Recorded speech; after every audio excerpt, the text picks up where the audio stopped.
You're listening to Mr. Save-A-Home, Becoming an Agenteur. Good day, good people. My name is Navid Moosa, and I'm your host today and always for Mr. Save-A-Home, Becoming an Agenteur. First-time listeners, thank you very much for joining us. This is the Christmas edition, so thank you. For those listeners who are coming back and joining us once again, thanks for your loyalty. I appreciate it. Thanks for your loyalty today and throughout the year. This episode is a little bit different, right? Because this is the Christmas episode, as I call it. And every time this year, we all say Happy Holidays, Merry Christmas. But that word Merry Christmas, that is a hard word to actually just say and think about at the same time about what that word means. Because there's not much, unfortunately, to be merry about throughout this year. I know this is not doom and gloom episode or anything like that, so don't worry about it. But I just kind of want to put things in perspective. A lot of times we say words. We just say them just because we're used to them, right? Happy birthday, happy Thanksgiving, Merry Christmas. Hey, if I could do anything to help, please let me know.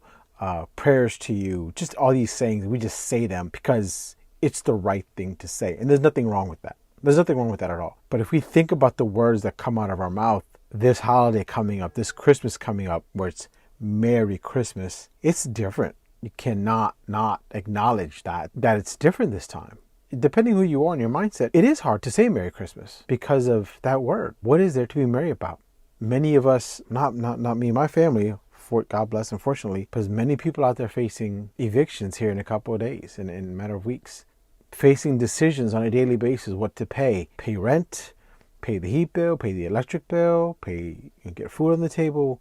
What kind of balancing act single parents have to do, what kind of balancing act minorities have to do, what kind of balancing act everyone has to do. It's not exactly a merry time, but there is one thing to be merry about, in my opinion. One word, 2 vowels, 3 letters. You, Y-O-U.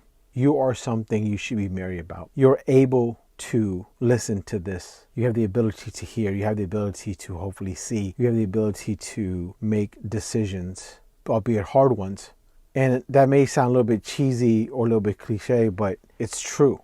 It's legit. You need to be merry about you. Because once you're merry about you and once you're happy with your inner self and inner peace, then you can give the best you can to everybody else. No, you're not perfect. I'm not perfect. Most of us are not perfect. But even that word, that definition of perfect is skewed, right? Beauty is in the eye of the beholder kind of ordeal. Perfection is whatever you want it to be. Before I keep going on, I just want to say, if you hear noises, I apologize. I'm recording this at my home in my closet. Okay, I'm dedicated to this podcast and I'm dedicated to you guys. So if you hear any kind of noise in the background, I apologize, but I'm home in my closet recording this. But anyways, like I was saying, perfection is whatever we want it. So merry, M-E-R-R-Y, is whatever we want it to be. And it can be hard. Let's not get delusional about it. These are tough times. These are very tough times. And looking at some projections and numbers and forecasts, you're hearing, it could take 3 years to get out of what happened this past 9-10 months. It's hard to have a perspective on life if you're just looking at the one thing. If you just look at the doom and gloom, it's very hard to have a perspective. We've all heard the saying, optimism is glass is half full, pessimistic is glass is half empty. So when you're merry about something, you need to be merry about yourself first. Now, if you're not merry on you, if you're not someone who's happy with who you are, you need to look at that. And I'm saying who you are, not where you are, who you are. Sometimes who you are is the answer to, well, why am I here?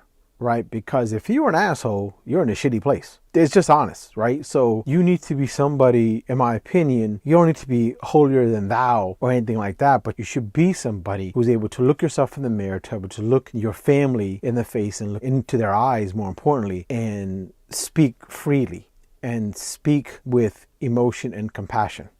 You need to be merry on yourself, and you should be. And if you're not, you need to find out why first before you can even move forward with anything else. Before you want to be an influencer, before you want to be a leader, before you want to be anything in a positive, essential role, you need to be merry and high on yourself first.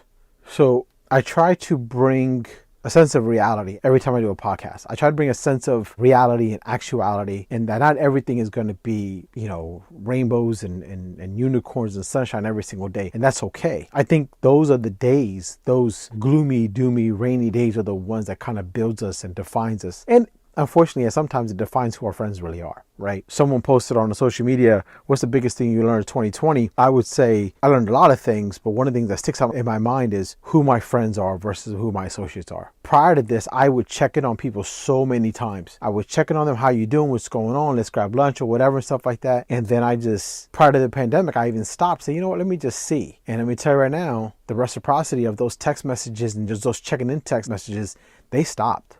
That doesn't make them a bad person. It just makes my priority on their list, I'm not high on their priority. And that's fine. I just need to maybe then change some of my priorities on who I want to put into my sphere, right? So you need to understand where you sit with yourself first before you worry about other people. You need to be merry on yourself first. So when you say Merry Christmas this year, make it mean something. Make it matter. Make that word merry and Merry Christmas, make it mean it like you've never meant it before.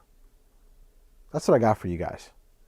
And again, I apologize if you hear any noise, if the sound quality is different this time around. But this is the Christmas edition, the Christmas podcast, I guess you can say. And Merry Christmas to everybody out there. If you don't celebrate it, happy holidays. I'm Muslim, I'm a practicing Muslim, so obviously there's different dynamics with that, but my wife is not. But we make it work respectfully every single year in and year out. So be good to each other, please. We have, and that's all we need. Every episode, I won't change this up though, I'll say the same.